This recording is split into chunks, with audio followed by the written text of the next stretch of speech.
السلام علیکم ورحمۃ اللہ وبرکاتہ۔ نحمدہ ونصلی علی رسولہ الکریم، اما بعد فاعوذ باللہ من الشیطان الرجیم، بسم اللہ الرحمن الرحیم۔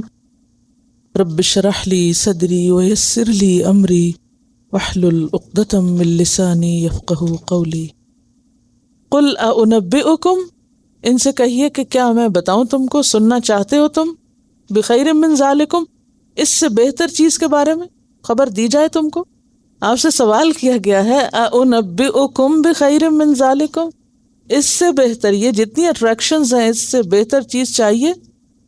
للذین اتقوا، تو ان لوگوں کے لیے جنہوں نے تقوی کیا، عند ربہم، ان کے رب کے پاس، جناتن، باغ ہیں، جنتیں ہیں، اور ایسی جنتیں ہیں کہ تجری من تحتها الانہار، جن کے نیچے نہریں بہہ رہی ہیں، خالدین فیہا، جن میں وہ ہمیشہ رہیں گے۔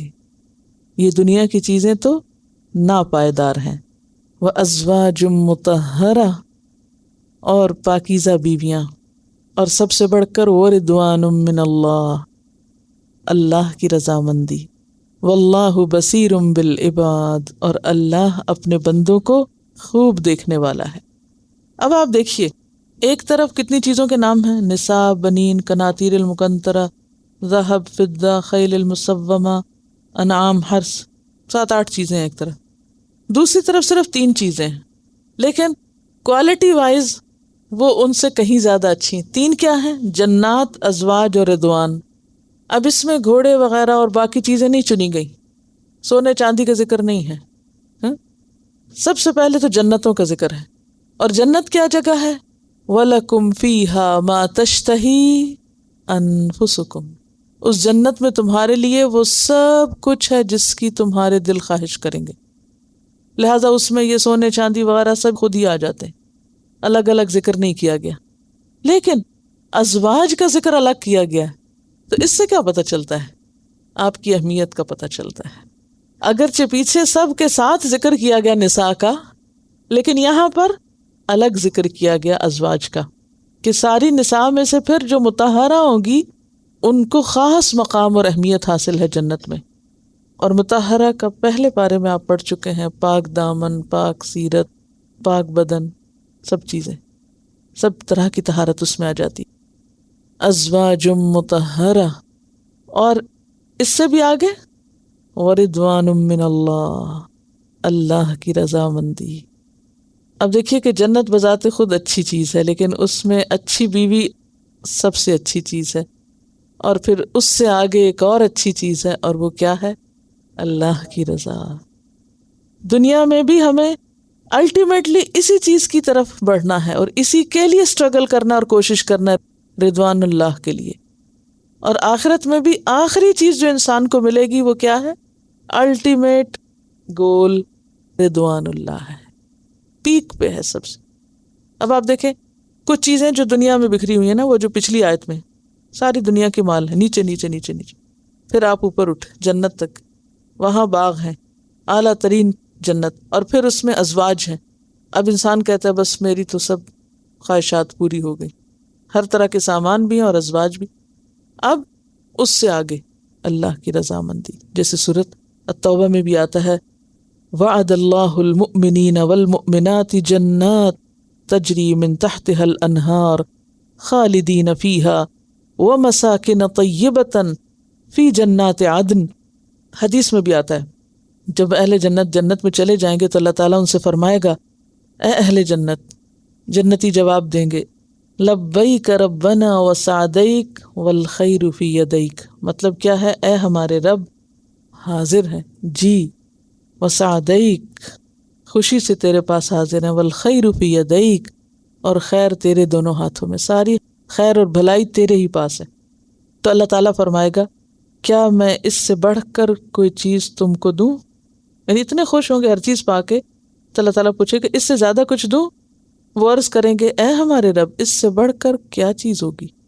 تو نے ہماری آنکھیں ٹھنڈی کر دی، ہمیں ہر وہ چیز دے دی جو ہم نے چاہی۔ تو اللہ تعالیٰ فرمائے گا، اب میں تم پر اپنی خوشنودی نازل کروں گا، اور تم پر کبھی غصے نہیں ہوگا، کبھی ناراض نہیں ہوگا۔ یہ ہے وردوان من اللہ اکبر۔ اور ویسے بھی آپ دیکھیں کہ جنت میں ہر وہ چیز ہے جو انسان کی خواہش اور تمنا ہے۔ یہاں آ کے پھر کمپیریزن ہو جاتا ہے کہ بندہ مومن کے دل میں دنیا کی محبت تو ہو سکتی ہے، چاہت ہو سکتی ہے، لیکن والذین آمنوا اشد حبا للہ، وہ دنیا کی چیزوں میں اٹکتے نہیں، وہ اس سے اوپر اٹھ کے سوچتے ہیں، اور وہ ان دنیا کی ساری چیزوں سے بھی کیا کام لیتے ہیں؟ اللہ کی رضا۔ جیسے ہمیں ہارزونٹل اٹریکشنز اپنی طرف کھینچ رہی ہیں، لیکن ہمیں ورٹیکلی اپورڈ جانا ہے، اوپر جانا ہے۔ اوپر جانے کے لیے زیادہ ایفرٹ چاہیے ہوتی ہے، اور جب آپ وہاں پہنچ جاتے ہیں تو آپ کو بہت کچھ نظر آتا ہے۔ زمین پہ کھڑے ہو کے کیا نظر آتا ہے؟ لمیٹڈ۔ لیکن جب آپ اوپر ٹاپ پہ جاتے ہیں تو آپ کو ہر چیز نظر آتی، تو وہ جنت میں ہر چیز ہے۔ وَفِيهَا مَا تَشْتَهِيهِ الْأَنفُسُ وَتَلَذُّ الْأَعْيُنُ، وہاں ہر وہ چیز ہے جو انسان کی خواہش ہوگی اور جس سے انسان کی آنکھیں بھی لذت پائیں گی، تلذ الأعین۔ اور پھر یہ پیچھے بنین اور باقی ساری چیزیں جن کا ذکر ہے وہ بھی مل جائیں گی، اور خصوصاً اولاد کو ماں باپ کے ساتھ اکٹھا کر دیا جائے گا۔ الحقنا بہم ذریتہم، ہم ان کے بچوں کو بھی ان سے ملا دیں گے، ان کے پاس لے آئیں گے۔ وما التناہم من عملہم من شیء، اور ہم ان کے عمل میں سے کسی چیز کی کوئی کمی نہ کریں گے، سب ان کو مل جائے گا۔ وہ سب جو دنیا میں نہیں مل سکتا وہ سب وہاں مل جائے گا۔ دنیا میں جدا ہو گئے بچے، فوت ہو گئے پہلے پیچھے، ماں باپ چلے گئے، دنیا میں فاصلوں کی جدائیاں پڑ گئیں، لیکن قیامت کے دن سب ایک جگہ اکٹھے ہو جائیں گے، اور سب دوریاں اور سب جدائیاں ختم ہو کر رہ جائیں گی۔ اور اگر انسان صرف ان چیزوں کو رکاوٹ بنا لے، نہیں میں اپنے بچوں سے دور نہیں ہو سکتا، نہیں میں اپنی بیوی سے دور نہیں ہو سکتا، نہیں میں فلانے سے دور نہیں ہو سکتا، میں یہ دین کا کام نہیں کر سکتا، مجھے یہ چھوڑنا پڑے گا، مجھے وہ چھوڑنا پڑے گا، تو ایسا شخص دنیا میں تو پھر رکھ لے سب کو ساتھ، آخرت کا نہیں پتا پھر کیا ہوگا۔ صحابہ کرام نے دنیا کی ہر چیز چھوڑی تھی، حتیٰ کہ وطن، ملک، گھر بار سب چھوڑا تھا۔ کس لیے؟ حتیٰ کہ اپنی جان دینے کو تیار تھے۔ کس لیے؟ رضوان اللہ اکبر، اللہ کی رضا کی خاطر۔ تو جو اللہ کی رضا کے لیے سب کچھ چھوڑ سکتا ہے، اللہ کچھ بھی اس سے الگ نہیں کرے گا، سب واپس لوٹائے گا اس سے کئی گنا زیادہ بہتر کر کے۔ دینے کے بعد کہتا ہے اچھا دو پھر واپس، وَمِمَّا رَزَقْنَاهُمْ يُنْفِقُونَ، خرچ کرو جو دیا ہے، اور اس میں سب چیزیں آ جاتی۔ اور جو اس میں آج کامیاب ہو گیا اللہ کی خاطر کچھ چھوڑنے میں، کچھ دینے میں، کل واپس سب مل جائے گا اس کو۔ اوور آل آپ اس آیت کو دیکھیں، اس سارے کو، تو یہ لگتا ہے کہ جیسے ایک میدان میں خوبصورت چیزیں ہیں، کہا جاتا ہے یہ ہیں تمہارے لیے، بس ان کو ایک حد سے آگے نہیں استعمال کرنا، اور ان میں سے سب کچھ اپنے لیے نہیں رکھنا، دوسروں کو بھی اس میں شریک کرنا اور حق میں ان کو خرچ کرنا۔ تو دیکھو اس کے بعد تم اگلے میدان میں جب جاؤ گے تو سب کچھ اس سے کئی گنا زیادہ کر کے تمہیں واپس ملے گا۔ تو جس کو اس وعدے پہ یقین ہو کہ اللہ کا وعدہ سچا ہے، وہ کہیں بھی پھر ڈنڈی نہیں مارے گا، ادھر ادھر نہیں کرے گا، وہ ہر دم دینے کو تیار ہوگا، ہر قربانی کے لیے راضی ہوگا۔ یہی وہ یقین تھا جو صحابہ کرام کو اللہ کے رسول کی بات پر آ گیا تھا کہ آپ سچے ہیں، اور آپ کی تصدیق کا مطلب ہی یہی ہے کہ جو آپ نے بتایا وہ بالکل درست ہے، اور اس کے لیے انسان کچھ بھی قربان کر سکتا ہے۔ جو آپ نے طالوت والا قصہ پڑھا ہے اس میں آپ دیکھیے کہ وہ کیا ہے کہ آپ جا رہے ہیں، رستے میں نہر آ گئی ہے، سخت پیاسے ہیں، ضرورت بھی ہے، لیکن بس اتنا لو کہ جس سے ضرورت پوری ہو جائے۔ اس پر ایک حدیث بھی ہے، نبی صلی اللہ علیہ وسلم نے فرمایا ازہد فی الدنیا یحبک اللہ، دنیا میں زہد اختیار کرو، بس ضرورت کا ہی لو، اللہ تم سے محبت کرے گا۔ اور جو لوگوں کے پاس ہے، لوگوں کے ہاتھ میں ہے، اس سے بے نیاز ہو جاؤ، لوگ تم سے محبت کرنے لگیں گے۔ یعنی جو کچھ لوگوں کے پاس ہے اس کی لالچ نہ کرو۔ طالوت کا لشکر جب چلا تھا تو راستے میں نہر آئی تھی، وہ ٹیسٹ تھا نا ان کا، چلو بھر پانی لے لو، یعنی ضرورت کا کہ جس سے منہ تر ہو جائے، پینے ہی نہیں بیٹھ جاؤ، ورنہ کیا ہوگا، پھر اللہ کے کام کے نہیں رہو گے۔ ہم سب کے لیے اس میں بہت بڑا سبق ہے، صرف ضرورت کا، باقی پر تمہارا حق نہیں ہے، اسے خرچ کرو اللہ کے راستے میں، اور اس سے اگلی دنیا بنانے کی فکر کرو۔ جنت کا بیان، میں چند ایک حدیثیں اس کتاب سے آپ کو سناتی ہوں، کیونکہ جنت کا جب تک شوق نہ لگے انسان دنیا کی حقارت کو محسوس ہی نہیں کر سکتا اور دنیا سے اوپر اٹھ نہیں سکتا پھر. تو بہت ضروری ہے کہ جنت کا شوق ہو، اور جنت کا شوق جنت کو جان کے آتا ہے کہ جنت کیا چیز ہے. کیونکہ دنیا کے اٹریکشنز اگر انسان کے دل میں ہے تو اس سے بڑی اٹریکشن کو نظر آ جائے تو خود ہی چھوڑ دے گا نا. جیسے ایک بچہ ہوتا ہے نا، کوئی ایک چھوٹی سی حقیر سی چیز لے کے مٹھی میں دبا کے بیٹھ جاتا ہے، آپ اسے کہتے ہیں دے دو، کہتے ہیں نہیں میں تو نہیں دوں گا، بالکل نہیں دوں گا.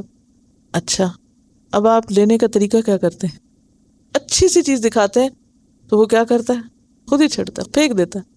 تو جب تک ہمیں زیادہ اچھی سی چیز نظر نہیں آئے گی نا، ہم یہ دنیا نہیں چھوڑ سکتے. ہم حقیر چیز پر راضی ہو گئے.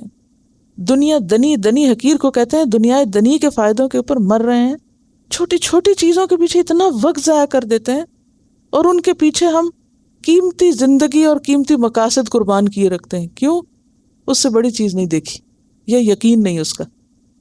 عمر بن عبدالعزیز کہتے ہیں کہ مجھے اللہ تعالیٰ نے جو کچھ بھی دیا، میں نے اس سے زیادہ بہتر چیز چاہی. جب اللہ نے مجھے بادشاہت بھی دی تو میں نے اس کے بدلے جنت چاہی، بادشاہ سے بھی دل نہیں لگایا. یعنی بندہ مومن کو کتنی بھی بڑی دنیا کی چیز مل جائے نا تو وہ اس پہ راضی نہیں ہو سکتا، کیونکہ وہ اس سے آگے کی تلاش میں ہے، اوپر دیکھتا ہے. بہرحال رسول اللہ صلی اللہ علیہ وسلم نے فرمایا، قیامت کے روز موت ایک مینڈے کی شکل میں جنت اور جہنم کے درمیان کھڑی کی جائے گی. اسے ذبح کیا جائے گا. جنتی اور جہنمی لوگ اسے دیکھ رہے ہوں گے. اسی طرح جنت خود تو جنت کی خوشبو 40 سال کے فاصلے تک جاتی ہے. یعنی جنت 40 سال دور ہو، اتنی مسافت پر بھی تو بھی بندہ محسوس کر سکتا ہے. اور صحابہ کرام واقعی محسوس کرتے تھے کہ میں جنت کی خوشبو پا رہا ہوں، اور یہی چیز ان کو اکساتی تھی عمل پر. اور یہ اس وقت ہوتا ہے نا، یہ جنت کی خوشبوئیں کب آتی ہیں انسان کو؟ جب انسان اس مادی دنیا سے اوپر اٹھ کے سوچتا ہے، بڑے مقاصد کے لیے سوچتا ہے. حضرت عبداللہ بن عباس کہتے ہیں رسول اللہ صلی اللہ علیہ وسلم نے فرمایا، جنت کی کوئی چیز بھی دنیا کی چیزوں سے نہیں ملتی سوائے ناموں کے. صرف نام ملتے ہیں، چیزوں کے متماثلات ہیں، نام ملتے ہیں، لیکن کوئی چیز بھی نو کمپیریزن، جسے ہم کہتے ہیں نا نو کمپیریزن، ہے ہی نہیں کمپیریزن. پھر آپ دیکھیں کہ سب سے آخر میں جنت میں داخل ہونے والے جنتی کو آپ نے روز قیامت کیا ہوگا سنا ہو تو آپ کو یاد ہوگا کہ سب سے آخر میں کچھ لوگ داخل ہوں گے جو جہنم میں جل کے پھر نکلیں گے. اس جنتی کو اس دنیا سے 10 گنا وسیع مملکت عطا کی جائے گی. اس آخری بندے کو کیا ملے گا؟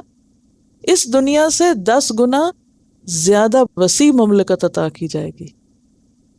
حضرت عبداللہ بن مسعود کہتے ہیں رسول اللہ صلی اللہ علیہ وسلم نے فرمایا، جہنم سے سب سے آخر میں نکلنے والے آدمی کو میں پہچانتا ہوں. وہ شخص کولوں کے بل گھسٹتا ہوا جائے گا تو دیکھے گا کہ سب لوگوں نے اپنی اپنی جگہ قبضہ جما رکھا ہے، اس کے لیے کوئی جگہ اب جنت میں نہیں. پوچھا جائے گا تمہیں وہ وقت یاد ہے جب تم جہنم میں تھے؟ عرض کرے گا ہاں یاد ہے. کہا جائے گا خواہش کرو، اب مانگو کچھ. خواہش کرے گا کہ اتنی مجھے مل جائے جنت. پھر کہا جائے گا تیرے لیے تیری خواہش کے مطابق جنت میں جگہ ہے، اور 10 دنیاؤں کے برابر مزید بھی تمہارے لیے ہے. وہ شخص عرض کرے گا یا اللہ تو بادشاہ ہو کر میرے ساتھ مذاق کرتا ہے، جنت میں تو معمولی جگہ بھی مجھے دکھائی نہیں دے رہی. تو عبداللہ بن مسعود کہتے ہیں کہ یہ ارشاد فرمانے کے بعد رسول اللہ صلی اللہ علیہ وسلم اتنا ہنسے کہ آپ کی داڑھیں نظر آنے لگی. ایک دوسری حدیث میں ہے کہ اللہ تعالیٰ فرمائیں گے میں تجھ سے مذاق نہیں کر رہا، بلکہ میں جو کام کرنا چاہتا ہوں اس پر پوری طرح قادر ہوں. یعنی ہر ایک کے لیے جتنی بھی وسیع کر دوں، میرے لیے کچھ مشکل نہیں. حضرت انس کہتے ہیں رسول اللہ صلی اللہ علیہ وسلم نے فرمایا، جنت میں جتنی جگہ اللہ چاہے گا خالی رہ جائے گی، پھر اللہ تعالیٰ اس کے لیے دوسری مخلوق پیدا فرمائے گا جس سے چاہے گا، یعنی جس چیز سے وہ چاہے، اور پھر اس سے جنت کو بھرے گا. پھر اسی طرح جنت عدن، کیونکہ ابھی میں نے جنات عدن کی بات بھی کی تھی نا. جنت عدن کیا چیز ہے نا؟ جنت عدن کو اللہ نے اپنے ہاتھ سے تعمیر کیا ہے، جس کی ایک اینٹ سفید موتی کی ہے، ایک سرخ یاقوت کی، ایک سبز زمرد کی ہے. اس کی مٹی مسک کی ہے، اس کے سنگریزے لؤلؤ یعنی موتی کے ہیں، اس کا گھاس زعفران کا ہے. جنت کی تعمیر کے بعد اللہ تعالیٰ نے جنت سے ارشاد فرمایا کچھ کہو. جنت نے کہا فلاح پا گئے ایماندار لوگ. پھر اللہ تعالیٰ نے فرمایا میرے جلال اور عزت کی قسم، کوئی بخیل تجھ میں داخل نہ ہو سکے گا، اس جگہ کوئی بخل کرنے والا نہیں آ سکے گا، تنگ دل، تنگ نظر، تنگ خیال، نیرو مائنڈڈ، چھوٹی چھوٹی باتوں کو مائنڈ کرنے والے، چھوٹی سی چیز بھی کسی کو نہ دینے والے، کسی کا قصور معاف نہ کرنے والے، ایسے لوگوں کا اس جگہ کوئی ٹھکانہ نہیں، وہ نہیں یہاں پہنچ سکیں گے۔ پھر رسول اللہ صلی اللہ علیہ وسلم نے یہ آیت تلاوت فرمائی، وَمَن يُوقَ شُحَّ نَفْسِهِ فَأُولَٰئِكَ هُمُ الْمُفْلِحُونَ، جو نفس کی تنگی سے، شح سے نجات پا گیا وہی کامیاب ہونے والا ہے۔ پھر اسی طرح جنتیوں کے کپڑے کبھی پرانے نہیں ہوں گے، جوانی کبھی فنا نہیں ہوگی، یعنی جو پسندیدہ لباس جتنی دفعہ بھی پہننا چاہیں پہن سکتے ہیں، اس پہ پرانے ہونے کا اثر نظر نہیں آئے گا۔ پھر ایک اور روایت میں آتا ہے کہ جنت میں جنتیوں کے لیے 2 باغ چاندی کے ہوں گے، اس کے برتن اور ہر چیز چاندی کی ہوگی، 2 سونے کے ہوں گے برتن اور ہر چیز سونے کی ہوگی۔ لوگوں کے لیے جنت عدن میں اپنے رب کو دیکھنے میں کوئی چیز رکاوٹ نہ بنے گی سوائے اس کی کبریائی کی چادر کے جو اس کے چہرے مبارک پر ہوگی۔ پھر جنت کے محلات موتیوں سے تعمیر کیے گئے ہیں، یعنی یہ جنت کی جو کنسٹرکشن ہے اس کے بارے میں احادیث تھیں۔ پھر اس کی طوالت، جنت کے ایک درخت کا سایہ اتنا طویل ہوگا کہ گھوڑ سوار 100 برس تک مسلسل چلتا رہے، سایہ ختم نہیں ہوگا، ظلاً ظلیلا جو آتا ہے نا۔ اب ہم یہاں نہیں امیجن کر سکتے کیونکہ ہے ہی نہیں کوئی چیز دنیا میں ویسی۔ فرمایا جنت میں کوئی درخت ایسا نہیں جس کا تنا سونے کا نہ ہو، یعنی تنے بھی انتہائی خوبصورت ہوں گے۔ بعض کھجوروں کا تنا سب زمرد کا ہوگا، ٹہنیوں کی جڑیں سرخ سونے کی ہوں گی۔ پھر جنت کے پھلوں کا ذکر ہے، جنت کے پھلوں کا ایک خوشہ اگر دنیا میں آ جائے تو زمین و آسمان کی ساری مخلوق کے کھانے پر بھی ختم نہ ہو۔ صرف ایک انگور کا خوشہ، ایک گچھا اگر یہاں آ جائے اور پوری دنیا کھانے لگ جائے تو بھی ختم نہ ہو۔ اور پھر لباس اور زیورات اور مجلسیں اور مسندیں اور خادم اور جنت کی عورتوں کے حسن، اور پھر اس کے بعد اللہ کی رضامندی، اللہ کا دیدار، اور اسی طرح کی بہت ساری چیزیں۔ تو میں چاہوں گی کہ آپ 2 یا 3 حدیثیں اس کتاب میں سے اپنے بچوں کو سنائیں، جو آپ ان کی نفسیات کے مطابق دیکھتے ہیں کہ ان کو مثلا کسی بچے کو کسی خاص چیز کا کریز ہے تو اس کو توڑنے کے لیے کوئی اچھی سی حدیث اس کے ذوق اور ٹیسٹ کے مطابق سنائیں۔ اور ویسے بھی خیر و برکت ہوتی ہے نا گھر میں کتاب کا ہونا، کسی وقت خیال آتا ہے اچھا جنت کے بارے میں پڑھوں، وہ نکالا کچھ پڑھا، جیسے آپ اپنی کپڑوں کی وارڈروب کے پاس کھڑے ہو کر دیکھتے ہیں نا، اچھا کون سا پہنوں، کیا پہنوں، یہ اچھا ہے، چلو آج تو اس مناسبت سے یہ زیادہ اچھا ہے۔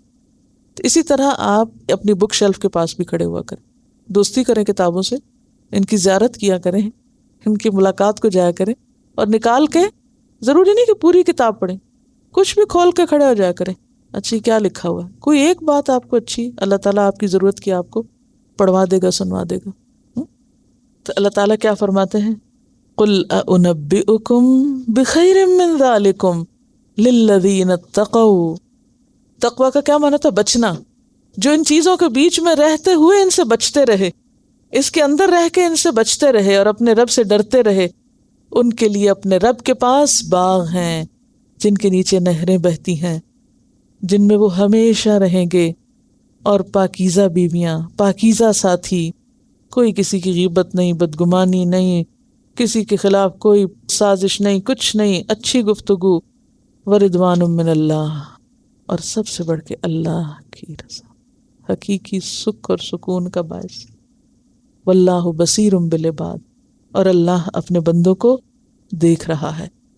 یہ جنت کس کے لیے ہے؟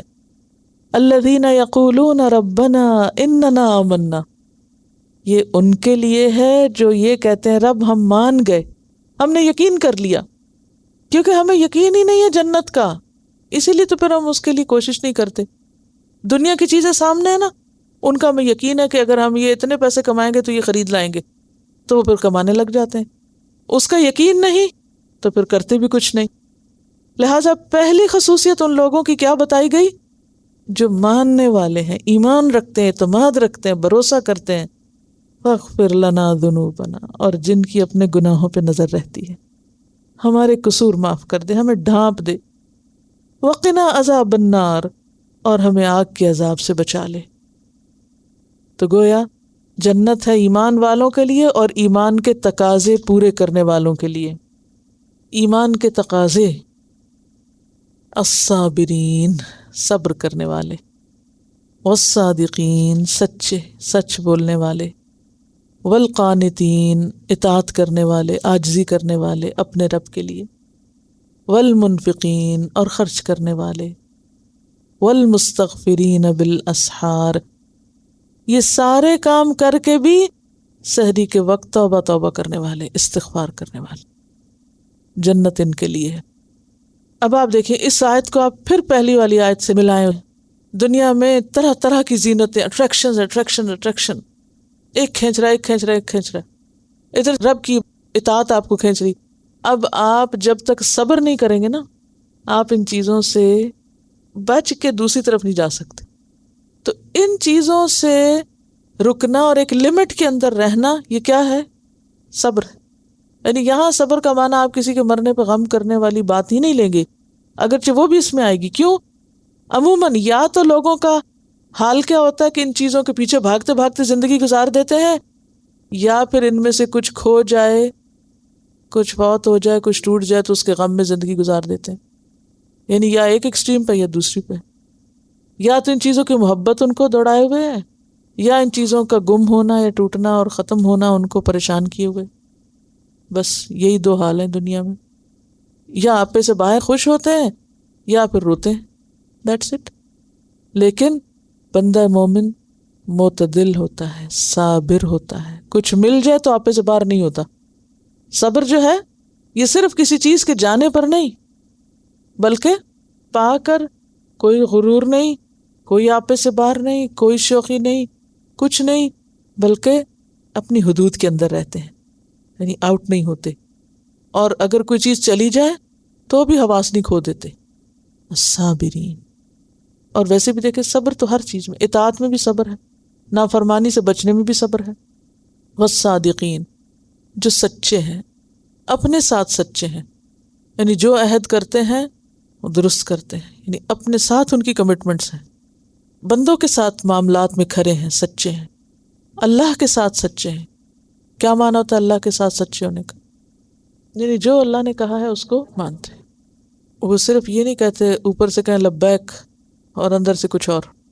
یعنی ان کی نیتیں، ارادے واقعی خالص ہوتے ہیں، فی سبیل اللہ ہوتے ہیں. والقانتین، اور عاجزی کرنے والے، اطاعت کرنے والے، خشوع و خضوع کرنے والے. یعنی دنیا کو پا کر وہ کیا نہیں کرتے؟ اکڑتے نہیں، بگڑتے نہیں، اللہ کا حق بھولتے نہیں، اللہ کے آگے جھکے رہتے ہیں اور ہمیشہ اطاعت میں رہتے ہیں.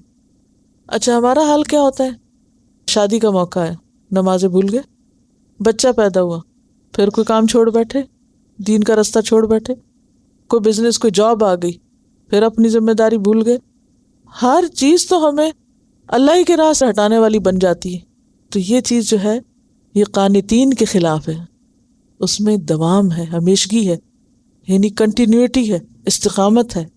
والمنفقین، اور یہ سب کچھ لے کے خزانے پہ سانپ بن کے نہیں بیٹھ جاتے کہ یہ سب ہمارا ہے.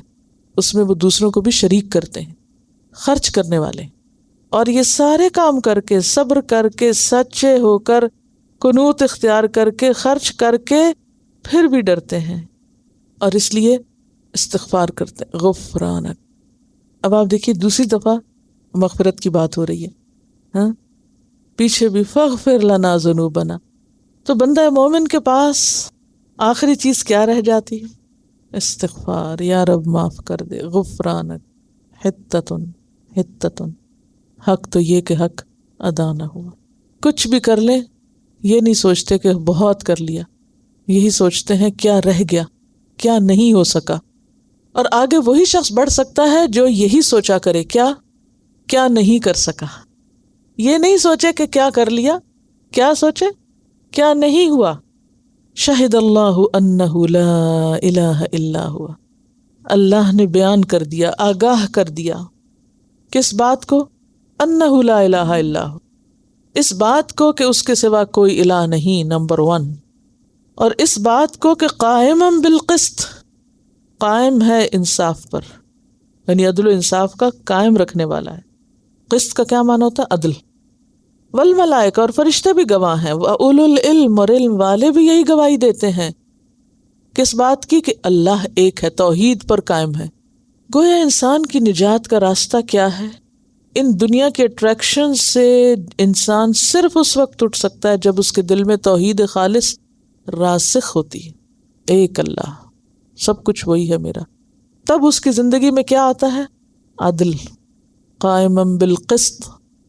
توحید کے بغیر عدل نہیں آتا، اعتدال نہیں آتا۔ عدل انصاف کے معنی میں بھی ہوتا ہے اور اعتدال کے معنی میں بھی۔ اعتدال کیا ہے دنیا کی ساری چیزوں میں؟ بنین اور اموال اور ان سب چیزوں میں عدل کی راہ کیا ہے؟ جیسے حضرت عمر نے کہا تھا کہ یا رب، یہ تو نہیں ہو سکتا کہ ہم ان چیزوں سے اٹریکٹ نہ ہوں، لیکن مجھے تو توفیق دینا، وارزقنی ان انفقہ فی حقک، اور دوسری روایت میں ان انفقہ فی حقہ، کہ تیرا حق بھی دوں اور ان چیزوں کا حق بھی دوں، یعنی دنیا کی ضروریات اور دنیا کے کام بھی، اور دوسری طرف اللہ کی رضا بھی، کہ ہر چیز کو اس کی جگہ پر رکھنا ہی عدل ہے۔ کمی کرنا کیا ہے؟ ظلم ہے۔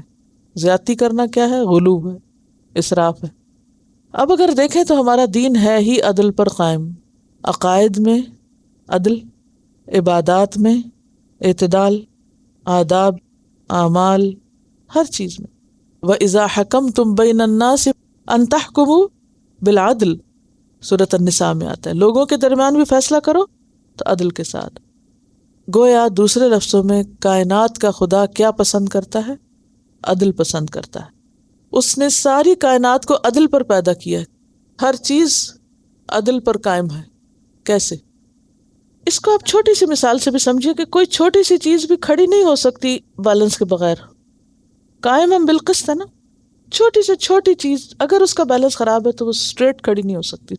تو کائنات کا نظام قائم ہی نہیں ہو سکتا، دنیا کا نظام چل ہی نہیں سکتا جب تک کہ اس میں کیا نہ ہو؟ عدل نہ ہو۔ سورۃ الرحمن آتی، پڑھی ہوگی، سب واقف ہے اس میں آتا ہے الشمس والقمر بحسبان والنجم والشجر يسجدان والسماء رفعها ووضع الميزان ألا تطغوا في الميزان وأقيموا الوزن بالقسط ولا تخسروا الميزان۔ سورج، چاند، ستارے، ہر چیز میں عدل ہے، بیلنس ہے۔ ہمیں بھی کیا حکم ہے کہ تم بھی بیلنس نہ خراب کرو۔ وَأَقِيمُوا الْوَزْنَ بِالْقِسْطِ وَلَا تُخْسِرُوا الْمِيزَانَ، حقوق میں کمی نہ کرو، جو کرنا چاہیے وہ کرو، اس کے کیے بغیر بات نہیں بنے گی۔ اللہ نے اپنا فرض پورا کر دیا، اب ہمارے اوپر ہے کہ ہم اپنے فرائض پورے کریں، شریعت میں بھی، دین کے معاملات میں بھی، اور کائنات کے معاملات میں بھی، بیرونی دنیا میں بھی، ہر چیز میں عدل کام کرتا ہے۔ اسی لیے کہتے ہیں، امام ابن تیمیہ کا قول ہے کہ کفر پر تو کوئی حکومت چل سکتی ہے مگر ظلم پر نہیں چل سکتی۔ یعنی اگر ایک ایسی اسٹیٹ ہے جس کی بنیاد کفر پر ہے لیکن وہاں عدل ہے، انصاف ہے، تو پراسپر کریں گے چاہے وہ دنیا کے لوگ ہیں۔ لیکن اگر کوئی اسلامی حکومت بھی ہے برائے نام اور اس میں ظلم ہے، کوئی بھی چیز ظلم کے ساتھ چل نہیں سکتی، یہ اللہ کا ایک اصول ہے، ٹھیک ہے؟ تو ہمیں دنیا اور آخرت میں عدل سے کام لینا ہے، دنیا میں رہتے ہوئے دنیا کا حق بھی دینا ہے، اور اسی مال اور اولاد کے ذریعے آخرت بھی کمانی ہے۔ تو یہاں خاص طور پر اللہ تعالیٰ کی اس صفت کا ذکر کیا گیا، نمبر 1 کہ وہ ایک ہے، اور نمبر 2 وہ قسط پر قائم ہے، اور ہمیں بھی انصاف قائم کرنے کا حکم دیتا ہے۔ اس نے خود اپنی کائنات کے اندر انصاف قائم کر رکھا ہے، کائنات چل ہی انصاف پر رہی ہے، عدل پر رہی ہے، اور ہمارے لیے بھی وہ یہی پسند کرتا ہے۔ لا الہ الا ہو، اس کے سوا کوئی الہ نہیں۔ پھر توحید، العزیز، زبردست ہے، الحکیم، بہت حکمت والا ہے۔ یہ عدل اس کا کہاں نظر آتا ہے؟ ان الدین عند اللہ الاسلام، دین اسلام کی شکل میں۔ تو دین اللہ کے نزدیک اسلام ہی ہے۔ دین کیا ہوتا ہے؟ ملت، شریعت، طریقہ زندگی۔ اللہ کے نزدیک اگر کوئی طریقہ زندگی ریکمینڈڈ ہے، پسندیدہ ہے، مطلوب ہے، وہ کیا ہے؟ الاسلام، دین اسلام۔ جیسے سورۃ آل عمران کی ہی آیت 85 میں آتا ہے وَمَن يَبْتَغِ غَيْرَ الْإِسْلَامِ دِينًا فَلَن يُقْبَلَ مِنْهُ، جو اسلام کے علاوہ کوئی اور دین چاہے گا وہ اس سے قبول نہ کیا جائے گا، کیونکہ دین اسلام میں سب سے پہلے اللہ کو اس کا حق دیا گیا۔ کیسے؟ کیا حق دیا گیا اللہ کو؟ اللہ کو ایک مانا گیا، ایک الہ قرار دیا گیا ہے، کسی اور جگہ پر یہ نہیں، ٹھیک ہے نا؟ وَإِلَٰهُكُمْ إِلَٰهٌ وَاحِدٌ لَا إِلَٰهَ إِلَّا هُوَ۔ پھر اس کے بعد آپ دیکھیے کہ قرآن پاک کی جو اہمیت ہے، تمام انسانیت کے لیے یہ پیغام ہے۔ نبی صلی اللہ علیہ وسلم احمر و اسود سب کے لیے بھیجے گئے تھے، اور بہترین دین کیا ہے؟ وَمَنْ أَحْسَنُ دِينًا مِمَّنْ أَسْلَمَ وَجْهَهُ لِلَّهِ وَهُوَ مُحْسِنٌ وَاتَّبَعَ مِلَّةَ إِبْرَاهِيمَ حَنِيفًا۔ یہ دین کون سا ہے؟ جو ابراہیم کا طریقہ تھا۔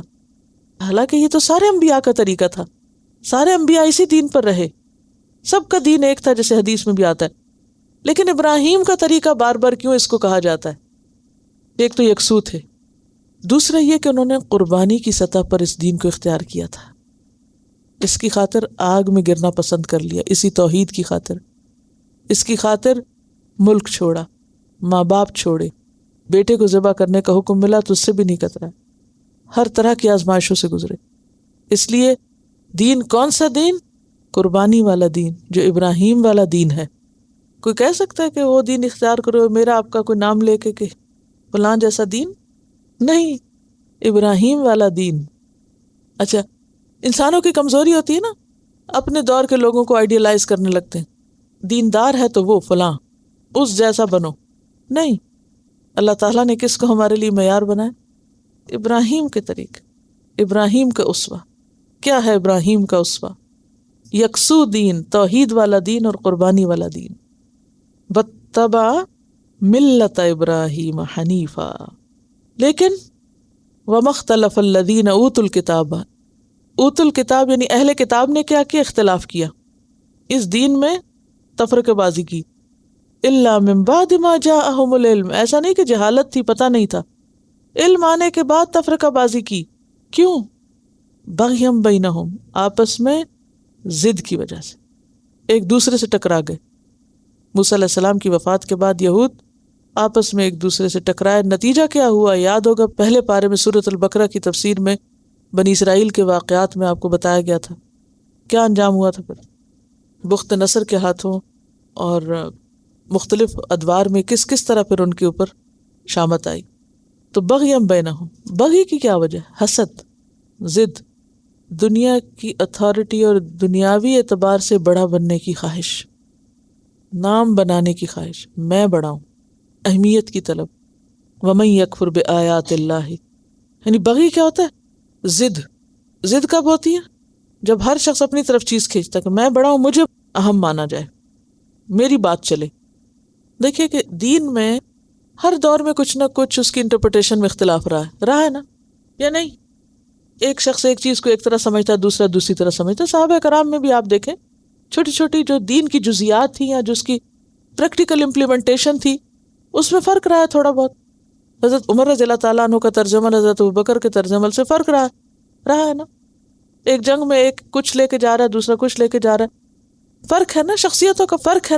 دین کا ایک شخص ایک حکم سنتا ہے، وہ ایک درجے پہ لیتا ہے، دوسرا اس سے اگلے درجے پہ، تیسرا اس سے، یعنی کہ فوق کل ذی علم علیم، فرق آ جاتا ہے۔ اب یہ فرق بڑا نیچرل ہے، جب تک یہ فرق درست ہے اپنی اپنی جگہ، کوئی بات نہیں۔ مشکل کب ہوتی ہے؟ جب ہر انسان اپنی بات منوانا چاہے۔ آج بھی مشکل کیا ہے؟ مسلمانوں میں فرقہ واریت کیوں ہے؟ جو لوگ سیکولر ہیں، دین نہیں جانتے، ان میں نہیں اتنا اختلاف ہوگا، کن میں ہوگا؟ جو دین جانتے۔ کیوں؟ بغیم بینہم، جو میں کہتا ہوں، جس مسلک کو میں مانتا ہوں، مجھے سب پر اسی کی برتری قائم کرنی ہے، سب کو اسی رنگ میں رنگنا ہے، اور پھر دوسروں کو رگیدنا اور دوسروں کو برا بھلا کہنا اور دوسروں کی ہر موقع پر ان کی تذلیل کرنا، یہ اخلاق بن جاتا ہے پھر دین والوں کا۔ پھر تم جس چیز کو صحیح سمجھتے ہو چلتے رہو، دوسروں کو کیوں برا بھلا کہتے ہو؟ تو یہ جو بغیم بینہ ہو نا، آپس کی ضد، اس سے اختلافات شروع ہوتے ہیں کہ میری مانی جائے، وہ کہتا ہے میری مانی جائے۔ وَمَن يَكْفُرْ بِآيَاتِ اللَّهِ، اور جو اللہ کی آیات کا انکار کرتا ہے، فَإِنَّ اللَّهَ سَرِيعُ الْحِسَابِ، تو اللہ تعالیٰ بہت جلد حساب لینے والا ہے۔ اب پہلے درجے پر تو یہ اہل کتاب آپس میں لڑتے جھگڑتے رہے، داخلی فرقہ واریت اور جنگ رہی۔ اب نبی صلی اللہ علیہ وسلم کے آنے کے بعد کیا ہوا؟ اس کا رخ کدھر مڑ گیا؟ آپ کی طرف. اب آپ سے حجت بازی کرنے لگے. فرمایا فَإِنْ حَاجُّوكَ، پھر اگر یہ تم سے جھگڑے، فقل، تو آپ کو کیا کہنا ہے جواب میں؟ جھگڑنا نہیں. اسلمت وجہی للہ، میں نے اپنا آپ اللہ کے حوالے کر دیا. مجھے نہ یہود کی ماننی ہے، نہ نصارہ کی ماننی ہے. مجھے کس کی ماننی ہے؟ اپنے رب کی ماننی ہے. آج بھی فرقہ واریت کا علاج کیا ہے؟ مجھے نہ اس کو دیکھنا ہے کہ یہ کیا کر رہا ہے اور فلاں کیا فرما رہا ہے، مجھے یہ دیکھنا ہے میرا رب کیا کہہ رہا ہے. وَاعْتَصِمُوا بِحَبْلِ اللَّهِ جَمِيعًا، اللہ کی کتاب میں کیا ہے؟ اسلمت یعنی اخلصت، خالص کر لیا میں نے اپنے آپ کو، وجہیہ اپنے چہرے کو، اپنی ذات کو، للہ اللہ کے لیے. اور کس نے؟ وَمَنِ اتَّبَعَنِی، اور جو میری پیروی کرے. یعنی اللہ کی اطاعت کے بعد کس کی اطاعت؟ رسول اللہ صلی اللہ علیہ وسلم کی اطاعت اور اتباع. یا اتباع کی بات آ رہی ہے. یعنی جھگڑے کیسے ختم ہو سکتے ہیں؟ جب انسان اپنے آپ کو اللہ کے لیے خالص کرے اور نبی صلی اللہ علیہ وسلم کی سنت کی پیروی کرے. وَقُلْ لِلَّذِينَ أُوتُوا الْكِتَابَ، اور کہہ دیجئے ان لوگوں کو جنہیں کتاب دی گئی ہے. وَالْأُمِّيِّينَ، اور سارے امیوں کو بھی، یعنی مشرکین عرب کو بھی کہہ دیجئے. کیا؟ اسلمتم، کیا تم اسلام لاتے ہو؟ ایسا اسلام قبول کرو گے جس میں کوئی فرقے واریت نہ ہو؟ فَإِنْ أَسْلَمُوا، پھر اگر وہ اسلام لے آئے، فَقَدْ اهْتَدَوْا، وہ ہدایت پا گئے. تو ہدایت پر اب کون ہے؟ جو نبی صلی اللہ علیہ وسلم کی پیروی کرے. کوئی شخص جو آپ کی پیروی نہ کرے، خواہ وہ کتنے ہی بڑے بڑے کام کر رہا ہو، وہ ہدایت پر نہیں. وَإِن تَوَلَّوْا، اور اگر وہ منہ موڑ جائیں، آپ کو نہ مانے، فَإِنَّمَا عَلَيْكَ الْبَلَاغُ، تو آپ کے ذمہ کیا ہے؟ پہنچا دینا. وَاللَّهُ بَصِيرٌ بِالْعِبَادِ، اور اللہ اپنے بندوں کو دیکھ رہا ہے. اس موضوع کو ایک حدیث بہت اچھی طرح واضح کرتی ہے. آپ نے فرمایا قسم ہے اس ذات کی جس کے قبضے میں میری جان ہے، جو یہودی یا نصرانی مجھ پر ایمان لائے بغیر فوت ہو گیا، وہ جہنمی ہے. ہاں؟ اور پھر آپ نے یہ بھی فرمایا بُعِثْتُ إِلَى الْأَحْمَرِ وَالْأَسْوَدِ، مجھے کالے گورے سب کی طرف بھیجا گیا ہے. یعنی کسی بھی انسان کی ہدایت کا اگر معیار کوئی ہے تو وہ کس میں؟ اتباع رسول میں. جب تک رسول کی پیروی نہ ہو، رسول پر ایمان نہ ہو، آپ کا اتباع نہ ہو، اس وقت تک ہدایت نہیں.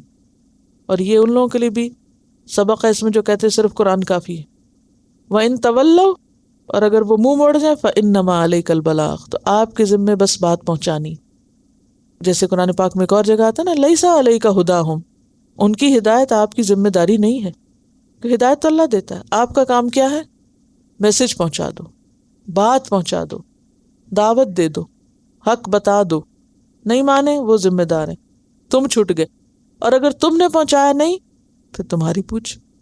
تو نبی صلی اللہ علیہ وسلم نے تو سب پہنچا دیا تھا. اور حجۃ الوداع کے موقع پہ کیا فرمایا تھا؟ الا هل بلغت، لوگوں کیا میں نے پہنچا دیا؟ آپ نے پہنچا دیا. تو آپ نے فرمایا تھا اللہم اشہد، اللہ گواہ رہنا میں نے سب پہنچا دیا. اب رسول نے تو اپنی گواہی دے دی، پہنچا دیا. اب آپ فرمائیے، پہنچا دیا، سوچا بھی نہیں. واللہ بصیر بالعباد، اور اللہ دیکھنے والا ہے بندوں کو. ان الذین یکفرون، بے شک وہ لوگ جو کفر کرتے ہیں. کس کا؟ بآیات اللہ، اللہ کی آیات کا. اللہ کی آیات کا کفر کرتے ہیں. کیا ہے اللہ کی آیات؟ جیسے قرآن مجید ہے، جیسے پہلی کتابیں ہیں جن میں آپ صلی اللہ علیہ وسلم کی آمد کی پیشن گوئیاں ہیں. اشارہ ہے کس کی طرف؟ اہل کتاب کی طرف. وَيَقْتُلُونَ النَّبِيِّينَ، اور وہ قتل کرتے ہیں انبیاء کو، بغیر حق، نا حق. بنی اسرائیل کے بارے میں آتا ہے کہ ایک صبح میں انہوں نے اپنے 43 پیغمبروں کو قتل کیا. اور سب سے بڑھ کر آپ کو معلوم ہے کہ عیسیٰ علیہ السلام کو حکومت وقت کے ساتھ مل کر سولی چڑھانے کی مذموم کوشش کی. وَيَقْتُلُونَ الَّذِينَ يَأْمُرُونَ بِالْقِسْطِ مِنَ النَّاسِ، اور ان کو بھی قتل کرتے ہیں جو لوگوں کو انصاف کا حکم دیتے ہیں، یعنی امر بالمعروف کرنے والے. تو ہوا یہ کہ جب انہوں نے پیغمبروں کو قتل کیا تو کچھ بھلے مانس لوگ آگے بڑھے، انہوں نے مذمت کی کہ یہ کیوں کیا، روکا، ان کو بھی پکڑ کے قتل کر دی. تو شام کو 117 ایسے لوگوں کو قتل کر دیا. فبشرہم، تو بشارت دے دو ان کو. اب بشارت تو ہوتی ہے کسی اچھی بات کی، لیکن یہاں ایک طرح سے طنز کیا جا رہا ہے کہ تمہارے جیسے کارنامے ہیں پھر تمہیں تو خوب ہی انعام ملنا چاہیے. جیسے آپ بچے کو ناراض ہو کے کہتے ہیں نا جو کچھ تم نے کیا اس پر تو تمہیں بہت انعام ملنا چاہیے، حالانکہ آپ کا انعام سے مطلب کیا ہوتا ہے؟ سزا. تو یہ ایک طرح سے اس کو اپوزٹ ورڈ کے ساتھ زیادہ دماغ میں اتارنے کے لیے طریقہ اختیار کرتے ہیں. تنزیہ یعنی طنز کے طور پر. فبشرہم انہیں خوشخبری دو بعذاب علیم دردناک عذاب کی. اور جہاں تک عذاب کا تعلق ہے صحیح مسلم کی روایت ہے ابو عبیدہ نے آپ سے ایک بار پوچھا قیامت کے دن سب سے زیادہ سخت عذاب کس کو ہوگا؟ دیکھیں صحابہ کے ذہن میں کیسے کیسے سوال آتے تھے نا. قیامت کے دن سب سے زیادہ سخت عذاب کس کو ہوگا؟ تو آپ نے فرمایا جس نے کسی پیغمبر کو قتل کیا یا اچھی بات کہنے والے اور بری بات سے منع کرنے والے کو قتل کیا. یعنی ایک شخص جو اچھی بات کرے اور برائی سے روکے اس کو اگر کوئی قتل کرتا ہے تو اس کو قیامت کے دن سب سے زیادہ سخت عذاب ملے گا. اولئک الذین حبطت اعمالہم یہ وہ لوگ ہیں جن کے سارے اعمال ضائع ہو گئے فی الدنیا دنیا میں والآخرۃ اور آخرت میں وما لہم اور نہیں ان کے لیے کن کے لیے جن کے اعمال ضائع ہو گئے وما لہم من ناصرین ان کے لیے کوئی نہیں ہوگا مددگاروں میں سے یعنی کوئی مددگار. دنیا میں بعض لوگوں کے اعمال ضائع ہو جاتے ہیں وہ کون کون ہیں؟ ایک تو یہی لوگ ہیں جنہوں نے انبیاء اور نیک لوگوں کو قتل کیا. اس کے علاوہ اگر کوئی شرک کرے تو اس کے بھی اعمال ضائع ہو جاتے ہیں، ریاکاری سے بھی ضائع ہوتے ہیں، بدنیتی سے. اور اگر کسی کی برائیاں زیادہ ہو گئیں اور نیکیاں کم ہیں تو اس کے بھی نیکیاں ضائع ہو گئیں. جیسے آتا ہے نا اگر کوئی ایک نماز نہیں پڑھتا تو باقی بھی پڑھی ہوئی ضائع ہو جاتی ہیں. کیوں؟ وہ حدیث یاد ہے عصر کی نماز کے بارے میں نے آپ کو سنائی تھی صلاۃ الوسطیٰ میں؟ کیا تھی وہ حدیث؟ جس کی نماز عصر فوت ہو گئی اس کے گویا مال اور اولاد برباد ہو گئے، سب ہلاک ہو گئے. اب باقی تو پڑھی تھی بھائی، عصر ہی نہیں پڑھی تھی نا. ہاں ایک نہیں پڑھی تو اس نے باقیوں کو بھی ضائع کیا. ٹھیک ہے، تو انسان کے بعض اعمال اتنے خراب ہوتے ہیں کہ باقی نیکیوں کو بھی برباد کر دیتے ہیں. دنیاوی اعتبار سے کوئی مثال یاد ہے کیسے ہوتا ہے؟ عام طور پر غیبت وغیرہ کرنے سے بھی انسان کے اعمال برباد ہو جاتے ہیں، وہ دوسرے کو چلے جاتے ہیں. دکھاوے سے بھی سب بھگ اڑ جائے گے. بڑے بڑے عمل لے کے لوگ قیامت کے دن آئیں گے لیکن بدنیتی کے ساتھ کیے ہوں گے. لا نقیم لہم یوم القیامت وزنا، کوئی ان کا وزن ہی نہیں ہوگا. سب دکھاوا، ریاکاری، شہرت کی خواہش. تو ایسے لوگوں کے اعمال ضائع ہو جائیں گے. میں تھوڑا سا آپ کو سنانا چاہوں گی کہ عیسیٰ علیہ السلام کو انہوں نے قتل کرانے کی کیسی سازش کی تھی اور اس کے پیچھے کیا نفسیات ہوتی ہے کہ سب سے بدترین لوگ کون ہیں اور بدترین عذاب میں جو پیغمبروں کو قتل کریں. انجیل کے مطابق یہ متی باب 28 ہے، وہاں آپ خود بھی دیکھ سکتے ہیں. انجیل کے مطابق فلسطین کے یہودیوں نے جب حضرت مسیح کی پیغمبری کو ماننے سے انکار کر دیا تو آخر میں انہوں نے آپ کو کافر قرار دے کر مار ڈالنے کی سازش کی. ٹھیک ہے، پیغمبر کو کافر قرار دیا. ان کے مذہبی سردار نے کہا وہ قتل کے لائق ہے. یعنی یہود کے مذہبی سردار نے یہ کہا کہ عیسیٰ علیہ السلام قتل کے قابل ہیں. آج بھی آپ دیکھیں نا بعضوں کا دیندار طبقے ایک دوسرے کے خلاف اسی طرح کے فتوے دیتے ہیں، فلاں گمراہ ہے، فلاں کافر ہے، فلاں ایسا ہے ویسا ہے. آپ دیکھیں نبی صلی اللہ علیہ وسلم نے تو منافقین کو جن کا نفاق آپ پہ کھل گیا ان کو بھی اپنی زندگی میں کافر نہیں ڈکلیئر کیا. کوئی ایک مثال ملتی کہ آپ نے کسی کلمہ پڑھنے والے کو کافر ڈکلیئر کیا ہو؟ لیکن افسوس یہ کہ آج ہمارے مذہبی طبقے میں یہ بد اخلاقی چل پڑی ہے کہ چھوٹی چھوٹی بات پر لوگوں کو کفر کے فتوے. اب آپ دیکھیں ان کا مذہبی سردار عیسیٰ علیہ السلام کو جو اللہ کے پیغمبر، اللہ کی نشانی ہے، ان کے لیے کہتے ہیں ان کو قتل کر دیا جائے. Can you imagine? اس پر انہوں نے اس کے منہ پر تھوکا اور اس کے مکے مارے. جب صبح ہوئی تو سب سردار کاہنوں اور قوم کے بزرگوں نے یسوع کے خلاف مشورہ کیا کہ اسے مار ڈالیں. وہ اسے باندھ کر لے گئے اور پلاطس حاکم کے حوالے کیا. رومی حاکم کا دستور تھا کہ عید پر لوگوں کی خاطر ایک قیدی جسے وہ چاہتے تھے چھوڑ دیتا. اس وقت برابا نام کا ایک مشہور ڈاکو قیدی تھا. بس جب وہ اکٹھے ہوئے تو پلاطس نے ان سے کہا تم کسے چاہتے ہو کہ میں تمہاری خاطر چھوڑوں؟ آج عید کا دن ہے، کسے چھوڑنا چاہیے، برابا ڈاکو کو یا یسوع کو جو مسیح کہلاتا ہے؟ کیونکہ اسے معلوم تھا کہ انہوں نے اس کو حسد سے پکڑوایا. انہوں نے کہا برابا کو چھوڑ دو، ڈاکو چھوڑ دو، مسیح کو نہ چھوڑنا. پلاطس نے ان سے کہا پھر یسوع کو جو مسیح کہلاتا ہے کیا کروں؟ پھر مزید پوچھا. سب نے کہا وہ مصلوب ہو، سولی چڑھاؤ. اس نے کہا کیوں، اس نے کیا برائی کی ہے؟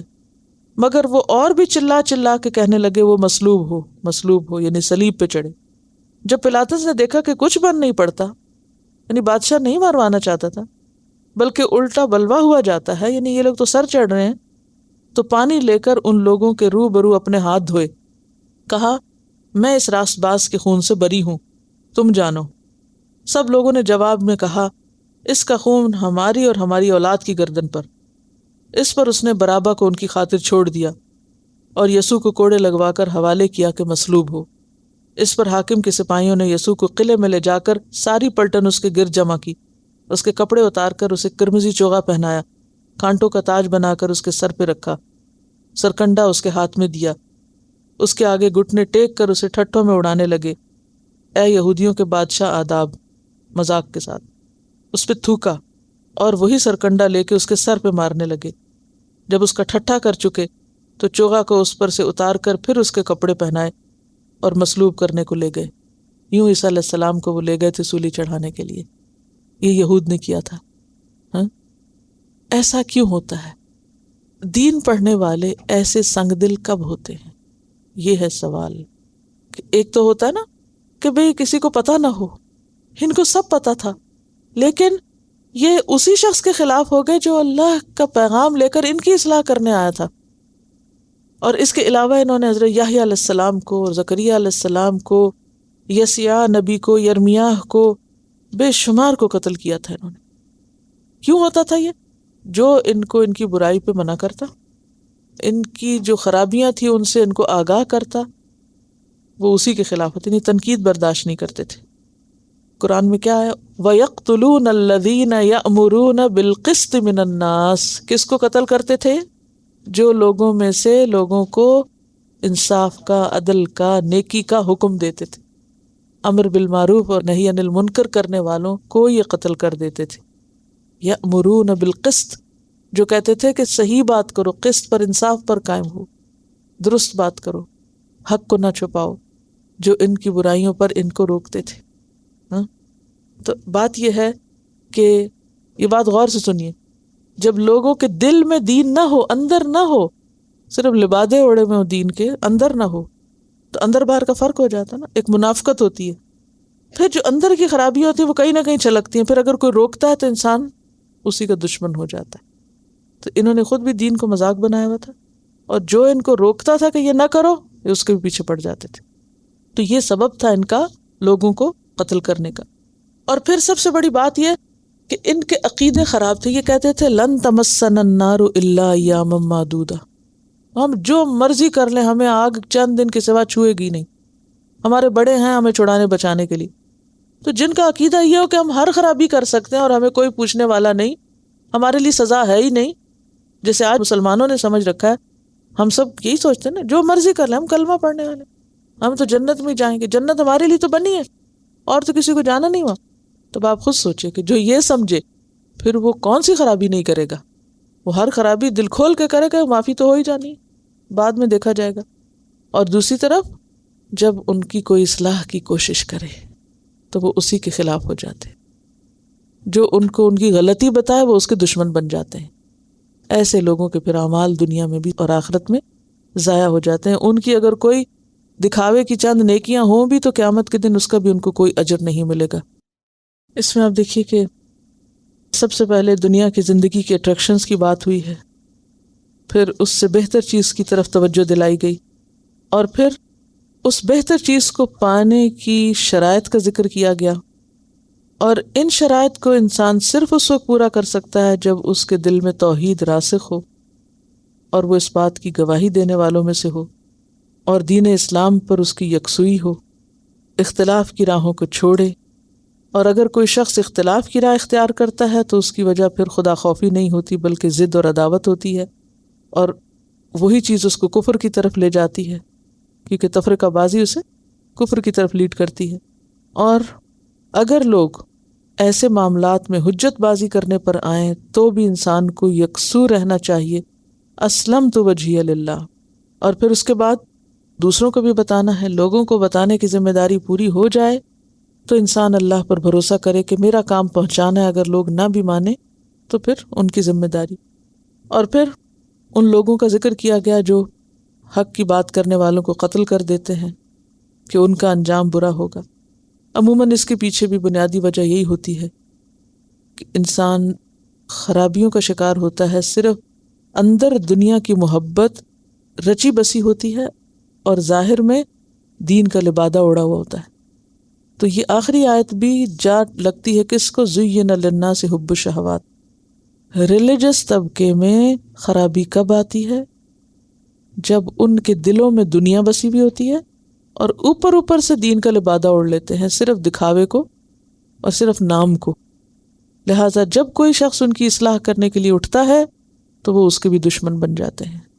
تو سب کا امتحان یہی ہے کہ انسان اس دنیا میں رہتے ہوئے اصل چیز کو نہ بھولے، اصل چیز کو نہ چھوڑے۔ وآخر دعوانا ان الحمد للہ رب العالمین۔ سبحانک اللہم وبحمدک نشہد ان لا الہ الا انت نستغفرک ونتوب الیک۔ السلام علیکم ورحمۃ اللہ وبرکاتہ۔